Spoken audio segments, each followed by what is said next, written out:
नमस्ते एवरीवन, स्वागत है आप सभी का आपके अपने educational platform the content cloud पर। कैसे हैं आप सभी? आई होप अच्छे होंगे और आपकी प्रिपरेशन अच्छे से चल रही होगी। आज के इस सेशन में हम लोग डिस्कस करेंगे एच टेट के लिए ईवीएस का आपका ये practice set, practice paper, okay, जिसमें आपके ईवीएस के महत्वपूर्ण प्रश्न आपसे पूछे जाएंगे जो आपके बिल्कुल एग्ज़ाम जैसा ही यहाँ पर प्रोवाइड कराया जा रहा है। चलिए वीडियो को शुरू करते हैं। पहला क्वेश्चन है आपका कि चिपको आंदोलन निम्नलिखित में से किस राज्य से संबंधित है? ओके, चिपको आंदोलन की बात करें अगर, तो ये आपका उत्तर प्रदेश, छत्तीसगढ़, मध्य प्रदेश या फिर झारखंड किससे संबंधित है? ओके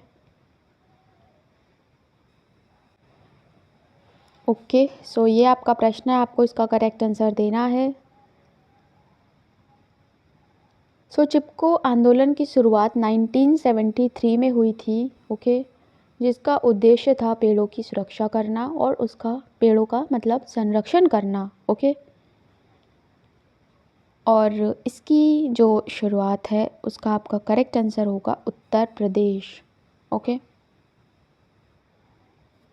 1973 में उत्तर प्रदेश के चमोली ज़िले में यहाँ इसकी शुरुआत हुई थी। आज की बात करें तो आज ये चमोली जो ज़िला है ये आपका उत्तराखंड में आता है, ओके। प्रकृति का संतुलन बनाए रखने के लिए ये विद्रोह किया गया था। करेक्ट आंसर हो जाएगा यहाँ पे Uttar Pradesh, first option correct है। बढ़ते हैं अपने अगले प्रश्न की ओर।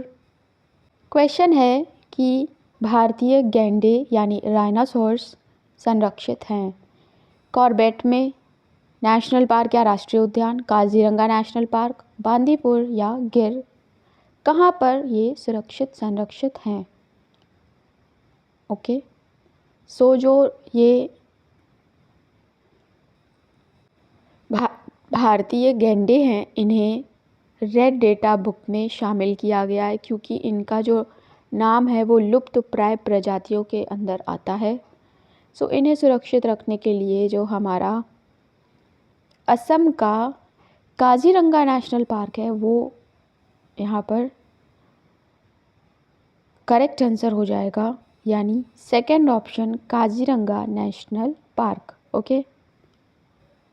काजीरंगा जो है वो एक विश्व धरोहर स्थल है और दुनिया में 2/3 जो बड़े सींग वाले गैंडे हैं वो यहीं पाए जाते हैं। ये बहुत इम्पॉर्टेंट क्वेश्चन है आपका ईवीएस के पर्सपेक्टिव से, चाहे आप सीटेट दे रहे हो, चाहे आप एचटेट, सुपर टेट या किसी भी टीचिंग एग्ज़ाम के लिए आप प्रिपरेशन कर रहे हो। इवन ये जो स्टैटिक डेटा होता है उसमें भी इम्पॉर्टेंट होता है, ओके। भारतीय गैंडे, एक सींग वाले गैंडे या बड़े एक सींग वाले गैंडे, ये आपका काजीरंगा नेशनल पार्क से रिलेटेड है। नेक्स्ट क्वेश्चन है कि निम्नलिखित में से किसकी जैव विविधता सबसे अधिक है? ओके, समशीतोष्ण, उष्णकटिबंधीय, शीतोष्ण, सवाना, आपको बताना है क्या होगा करेक्ट आंसर।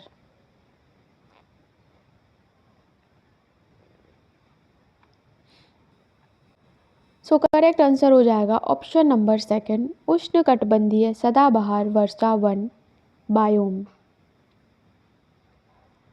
बायोम जो है वो पृथ्वी की सतह पर बहुत बड़े पारिस्थितिक क्षेत्र हैं, ठीक है, जहाँ पे आपका डिफरेंट जीव और वनस्पति यानी पौधे, जानवर आदि जो है जगह साझा करते हैं, ओके। बढ़ते हैं अपने अगले प्रश्न की ओर। नेक्स्ट है कि आपका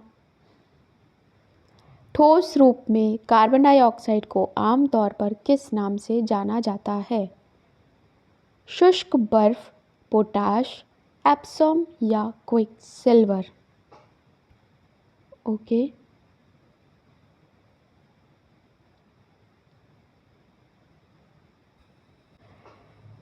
क्या होगा करेक्ट आंसर, आपको बताना है।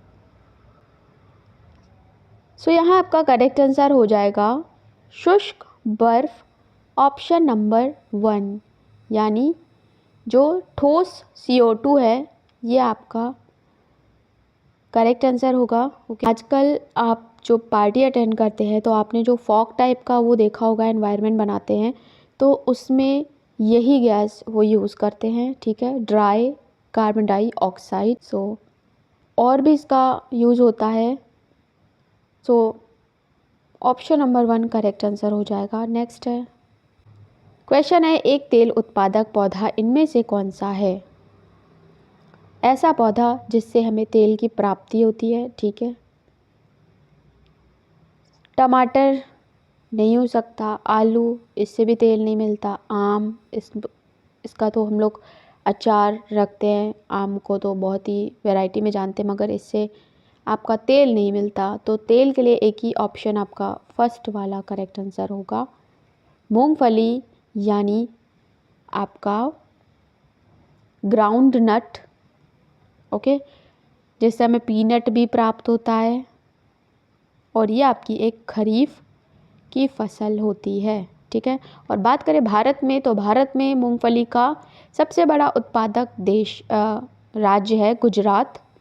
और बात करें देश की तो देश में आपका सबसे पहले चाइना आता है। ओके, चाइना आपका देशों में वर्ल्ड में सबसे ज़्यादा टॉप पर है। और इंडिया में स्टेट की बात करें तो गुजरात। बढ़ते हैं अपने अगले प्रश्न की ओर। क्वेश्चन है, भारत में मीठे पानी की सबसे बड़ी झील कौन सी है?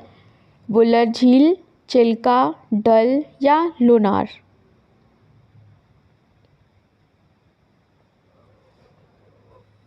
करेक्ट आंसर हो जाएगा वुलर। ओके, क्योंकि बाकी आपकी मीठे पानी की सबसे बड़ी झील नहीं है। इनमें जो लोनार झील है ये भी आपकी बहुत इंपॉर्टेंट है। ये क्रेटर टाइप की दिखती है। ओके, और ये कलर चेंज करती है अपना। सो ये भी इम्पॉर्टेंट है लोनार झील। और फिलहाल आपका करेक्ट आंसर होगा Wular lake, option number 1। Next है क्वेश्चन है, निम्नलिखित में से कौन एक गैर नवीकरणीय संसाधन है? नॉन रिन्यूएबल रिसोर्सेस, आपको बताना है सौर ऊर्जा, भूतापीय ऊर्जा, प्राकृतिक गैस या फिर ज्वारीय ऊर्जा। सो यहाँ पे जो नॉन रिन्यूएबल रिसोर्स है वो है आपकी नेचुरल गैस यानी प्राकृतिक गैस। ओके, बाकी हमारे सौर ऊर्जा, भूतापीय और ज्वारीय ये सभी नवीकरणीय हैं। बढ़ते हैं अपने अगले प्रश्न की ओर। क्वेश्चन नंबर अगला है, जीव मंडल से प्राप्त संसाधन और जीवन जैसे मानव, वनस्पतियाँ और जीव, मत्स्य, पशुधन आदि को कहा जाता है? क्या कहा जाता है? जैविक संसाधन, संभावित संसाधन, अजैविक संसाधन या नवीकरणीय संसाधन? सो ये हमारे सभी होते हैं जैविक संसाधन। Option number 1 is the correct answer. Next है वायु गुणवत्ता सूचकांक डैश है। इनमें से बताना है आपका वायु गुणवत्ता सूचकांक का किससे रिलेशन है, किससे रिलेटेड है ये। सो ये रिलेटेड है आपका सेकंड ऑप्शन, वायु की गुणवत्ता दिखाने के लिए एक मापने का पैमाना। Okay, right. सो बेसिकली ये सूचकांक देश में वायु की गुणवत्ता को मापते हैं और संकेत देते हैं कि वायु में जो नाइट्रोजन डाइऑक्साइड है, कार्बन मोनोऑक्साइड है, सल्फर डाइऑक्साइड है, इसकी मात्रा कितनी है और ये ज़्यादा है या कम है। सो ये बेसिकली इसलिए तय किया जाता है, एक इंडेक्स होता है, ठीक है। नेक्स्ट क्वेश्चन है क्वेश्चन नंबर 10, निम्नलिखित में से किस पारिस्थितिकी तंत्र में बेंथीन क्षेत्र पाया जाता है? बेंथिक क्षेत्र कहाँ पाया जाता है? टुंड्रा पारिस्थितिकी तंत्र, वन पारिस्थितिकी तंत्र, जल पारिस्थितिकी तंत्र या मरुस्थलीय पारिस्थितिकी तंत्र? बेंटिक जोन आपका पाया जाता है जल के निम्नतम स्तर पर। ओके, यानी third option is the correct answer. बढ़ते हैं अपने अगले प्रश्न की ओर। सबसे सिंपल और सबसे ज़्यादा पूछा जाने वाला और सबसे ज़्यादा लोगों को नहीं पता होने वाला प्रश्न है ये, ओके, क्योंकि इतना छोटा इतना सिंपल है कि लोग इग्नोर कर देते हैं। प्रश्न आपका है कि ओजोन क्षरण सबसे अधिक कहाँ पाया जाता है। ओजोन का क्षरण यानी डिप्लीशन ऑफ ओजोन लेयर, ये सबसे ज़्यादा किधर है? कटिबंधीय क्षेत्र में, भूमध्य रेखा पर, ध्रुवों पर या महासागर पर। ओके, सो जैसा कि हमें पता है ओजोन लेयर हमारे एटमॉस्फेयर पे एक लेयर है जो हमें डायरेक्ट यूवी रेस से, सन से जो यूवी रेस निकलती हैं उनसे हमें बचाता है। ओके, लेकिन हमारे जो पोल्यूशन के कारण, हमारा ग्लोबल वार्मिंग के कारण ये जो हमारा एटमॉस्फेयर है, ये ओजोन लेयर है, ये थोड़ा ख़राब हो रही है, नुकसान पहुंच रहा है इसको। लेकिन ये नुकसान सबसे ज़्यादा कहाँ दिख रहा है ये आपको बताना है। ओके, सो भूमध्य रेखा की तुलना में ओजोन लेयर है वो ध्रुवों पर अधिक मोटी होती है और क्षरण जो है ये भी आपका ध्रुवों पर ही पाया जा रहा है, यानी थर्ड ऑप्शन आपका करेक्ट आंसर हो जाएगा। ओजोन परत जो है वो हमारा जो समताप मंडल होता है वहाँ से 10 से 50 किलोमीटर की ऊंचाई पर ये स्थित होती है।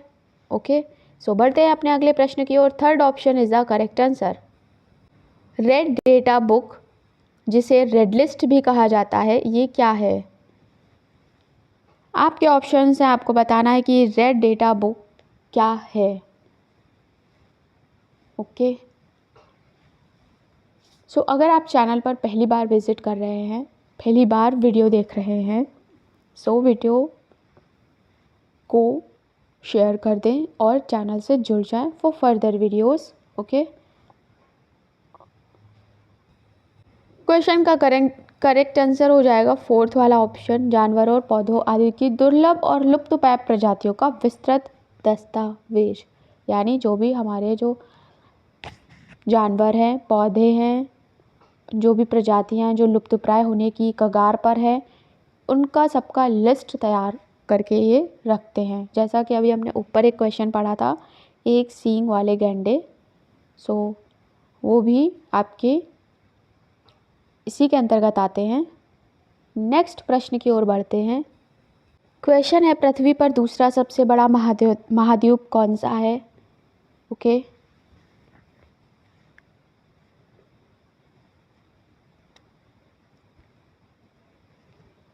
सो यहाँ पर आपका करेक्ट आंसर हो जाएगा अफ्रीका, यानी ऑप्शन नंबर थर्ड, जिसे आपका डार्क कॉन्टिनेंट के नाम से भी जाना जाता है क्योंकि ये कई हजार वर्षों तक अज्ञात रहा। ओके, सो नेक्स्ट है, कौन सी ग्रीन हाउस गैस नहीं है? बहुत ही सिंपल क्वेश्चन है, बताना है आप सभी को। ग्रीन हाउस गैस कौन सी नहीं है? नाइट्रोजन, कार्बन डाइऑक्साइड, क्लोरोफ्लोरोकार्बन और मीथेन। ओके, सो यहाँ आपका करेक्ट आंसर होगा नाइट्रोजन नहीं है। ओके, बाकी सभी हमारी ये ग्रीन हाउस गैस हैं। कुछ इंपॉर्टेंट ग्रीन हाउस गैस होती हैं जैसे कि आपकी carbon dioxide, methane, nitrous oxide, hydrofluorocarbon, chlorofluorocarbon etcetera. बढ़ते हैं अपने अगले क्वेश्चन की ओर। First option is the correct answer. Question number 18, वन को बहाल करने की एक प्रक्रिया जो कभी अस्तित्व में थी उसे डैश कहा जाता था। ऑप्शन है आपके वनीकरण, पुनर्वनीकरण, निर्वनीकरण, दोहन। सो दोहन तो बिल्कुल नहीं हो सकता। ओके, ये आपको एलिमिनेशन करना आना चाहिए ऑप्शंस का। बचे हमारे तीन, तो इन तीनों में हमारा करेक्ट आंसर हो जाएगा सेकंड नंबर का पुनर्वनीकरण। ओके, वनीकरण का अर्थ होता है आपका एक ऐसे क्षेत्रों में वृक्षों और वृक्षारोपणों को पेश करने की प्रक्रिया जहाँ पहले वन नहीं थे। ओके, ये आपका वनीकरण होता है, तो करेक्ट आंसर होगा पुनर्वनीकरण। अगला है, क्वेश्चन है कि निम्नलिखित में से कौन खाद्य श्रृंखला के तीसरे पोषी स्तर के अंतर्गत आता है? प्राथमिक उपभोक्ता, शीर्ष उपभोक्ता, द्वितीयक उपभोक्ता या उत्पादक। सो करेक्ट आंसर हो जाएगा ऑप्शन नंबर 3, द्वितीयक उपभोक्ता। अगला है क्वेश्चन है, निम्नलिखित में से कौन सा कथन गलत है? वायु प्रदूषण हेपेटाइटिस, हैजा और टाइफाइड जैसी बीमारियों का कारण बनता है। वायु में हानिकारक पदार्थों की मात्रा में वृद्धि को वायु प्रदूषण कहते हैं। जीवाश्म ईंधन के दहन से हवा में निलंबित कणों की मात्रा बढ़ जाती है। स्मॉग वायु प्रदूषण का प्रत्यक्ष संकेत है। कौन सा कथन गलत आपसे पूछा है? 1। ओके, बढ़ते हैं अपने अगले प्रश्न की ओर। प्रश्न है कि सर्वाधिक जैव विविधता कहाँ पाई जाती है? फूलों की घाटी, दोरंग घाटी में, साइलेंट वैली में या सुरमा घाटी में? सबसे ज़्यादा जो जैव विविधता है वो पाई जाती है आपकी साइलेंट वैली में, और साइलेंट वैली आपका करेक्ट आंसर हो जाएगा। साइलेंट वैली आपकी कहाँ स्थित है आपको कमेंट सेक्शन में बताना है। ओके, बढ़ते हैं अपने अगले प्रश्न की ओर। क्वेश्चन नंबर 22, पारिस्थितिकी तंत्र शब्द किसने गढ़ा? Doctor R D Mishra, doctor विटकेर वुडूम या डॉक्टर ए.जी. टैंसले? जब आपने फर्स्ट चैप्टर पढ़ा होगा ईवीएस का, तभी आपको ये चीज़ क्लियर कराई जाती है कि जो प्रश्न गढ़ा, ये जो शब्द है ये ए.जी. टैंसले द्वारा बताया गया था। ओके, अगला है, भारत में पश्चिमी घाट में स्थित दक्कन क्षेत्र के शुष्क होने का कारण क्या है?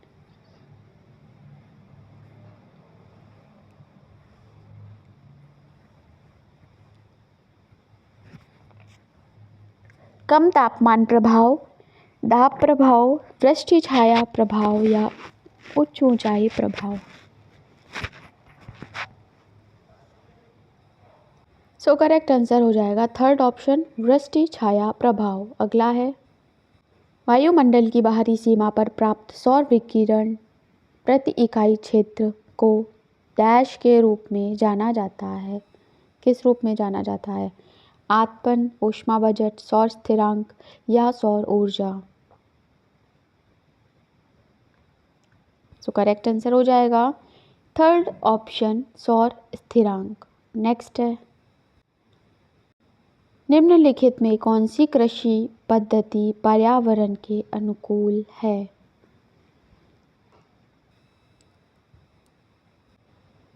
करेक्ट आंसर होगा यहाँ पर आपका झूम खेती नहीं, जैविक खेती। 2nd ऑप्शन करेक्ट आंसर हो जाएगा। बढ़ते हैं अपने अगले प्रश्न की ओर। जैव आवर्धन या बायो मैग्निफिकेशन क्या है? करेक्ट आंसर होगा ऑप्शन नंबर 1, समय के साथ ऊतकों में एक विषाक्त पदार्थ की बढ़ती सांद्रता। ओके, मतलब खाद्य श्रृंखलाओं में होने वाले दूषित पदार्थ या जहरीली रसायन की वृद्धि हो जाना। बढ़ते हैं अपने अगले प्रश्न की ओर। ये आपका इम्पॉर्टेंट और टफ क्वेश्चन है। ओके, इसे अच्छे से पढ़िएगा। अगला है, क्वेश्चन है, माउंट एवरेस्ट की ऊंचाई कितनी है? 8,848, 8,611, 8,484 या फिर आपका 8,888 मीटर? क्या है करेक्ट आंसर?